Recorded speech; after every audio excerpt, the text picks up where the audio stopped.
Clang, clang, clang went the trolley. Ding, ding, ding went the bell.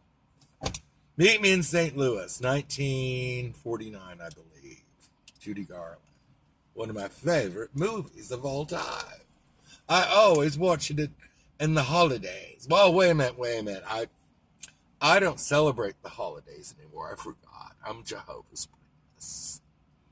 So I don't celebrate birthdays or holidays or special events. I only celebrate our Lord God Jehovah. Okay, what we're going to talk about today on the Christopher John Show. Please share and subscribe to my show so I become very popular. I make lots of money to build my granular home wherever I build it. Some land. So anyway, we're going to talk about my grandmother, Frances White, and she was born in 1900 in Galena, Kansas. And I grew up, and for some reason, I don't know why we started calling her Wabby, but we did. Wabby was Wabby. So I don't know what was going on with that. So my earliest memories of her, I would go stay, I guess I was about maybe, 4 or 5 years old. I would go down to this apartment building on Lottie in Midtown, what now is Midtown Oklahoma City. And I would stay with her for the weekends for some reason, I guess. Probably to get away. I don't know, get away from the madness of Forest Park. So I'd go stay with her, and I remember she would make me breakfast, and it was either be like pancakes or it would be rice, butter, and syrup. I love that. I still do. Memories of memories. That's what I say now. Memories of memories. So, what I'm trying to think all the shenanigans. She had a very interesting life.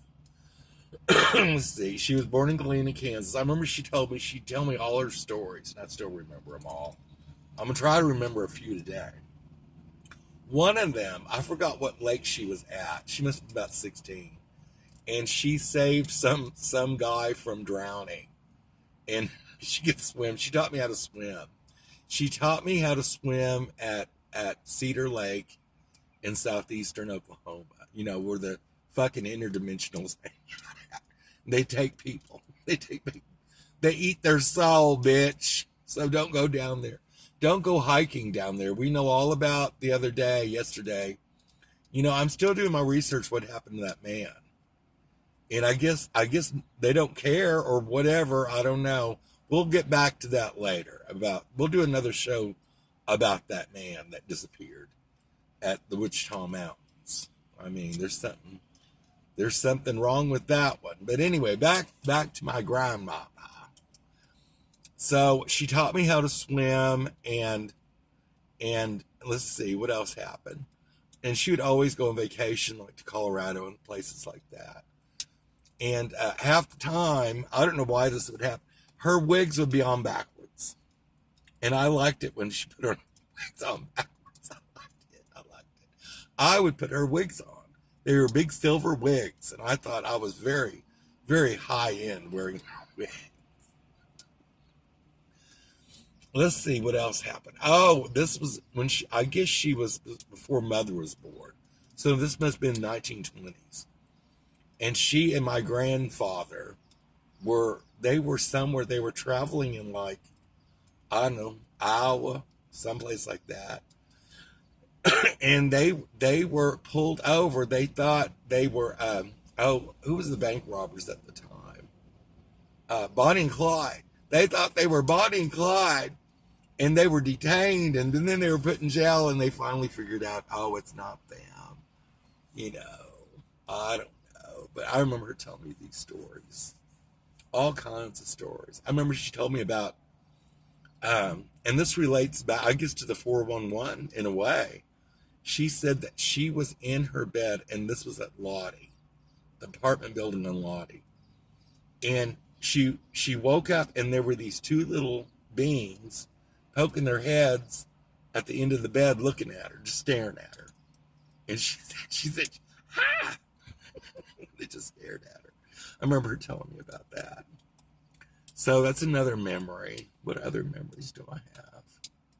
I have lots of them. I just can't remember them all right now. I remember mother would go pick up Wabby, and this was back in the mid-70s again. And this is I guess this is whenever Laurie moved down there, and I want to say this was 1974. I think that's when Laurie moved down there. I think so. It seemed like Laurie moved to Edmond in an apartment with some other girls, and then she moved to Lottie. But she was very Grangela back then. Laurie, even at 19 years old, she was very, very Grangela. So I would go down there still and stay with them. And we had so much fun. Those were the days back in the 1970s, let me tell you. I sound like an old person now. I don't care, though. Nothing beats the 1970s. Well, 1980s, probably. So, where was I going with this? So we would take Wabby to go grocery shopping. And one time, was it at the liquor store? It was at the liquor store. And I guess they were in there shopping for liquor. And I couldn't go in or something. And I decided I was going to go in anyway. I wanted to go buy some booze. I needed some wine. So I went in there and threw a fuss and screamed and yelled and carried on, and we all got kicked out. I remember that. I said some nasty things to someone, I think. I was a troubled child back in the 70s, if you can figure that one out. We're back to the interdimensionals again. They were taking me. I don't know. So, Wabby had a wonderful life. She ended up, after living alone at that building, mother moved her to the house, and she did pass away at the house. But see, that's the way I want to go. I don't want to go in a nursing home. She and mother they passed away in the same room. I remember that. It just now dawned on me.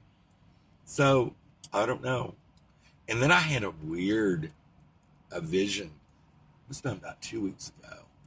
It was like an alternate reality where I guess I took over the house after mother passed away in 2017.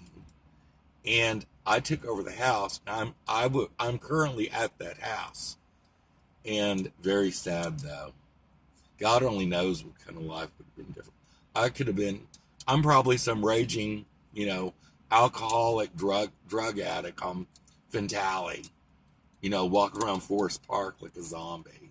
No, I don't want that. No, girl, that's not going to happen. I'm on that housing list for Santa Fe.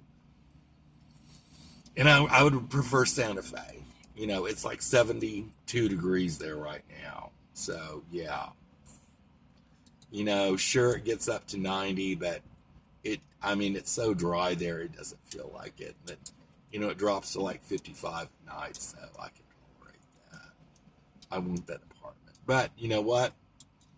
I'm not going to bitch. Wherever I end up is wherever I end up. I need to be thankful that I got my mind back, and my memories are intact. So I'm just in a state of gratitude, even though I'm still here in the scope of that. Oh, God. Please, God, rid me of my wicked, wicked ways, my wicked thoughts. It's that boy from Iowa that makes me have all these wicked thoughts. I won't name names. I won't name who he is. He seeps into my mind and says, Christopher, say this. Christopher, say that. So I'm going to blame all these naughty thoughts on him because I think he's doing it. I think he did something to me. I don't know. I think I like it. I want to be abused. Anyway, have a wonderful day. And don't throw anyone under the bus. Have a wonderful day. Don't throw anyone under the bus unless they have their wig on backwards, like Wabby did. Okay, that's my tale for the day. Have a wonderful day. Bye bye.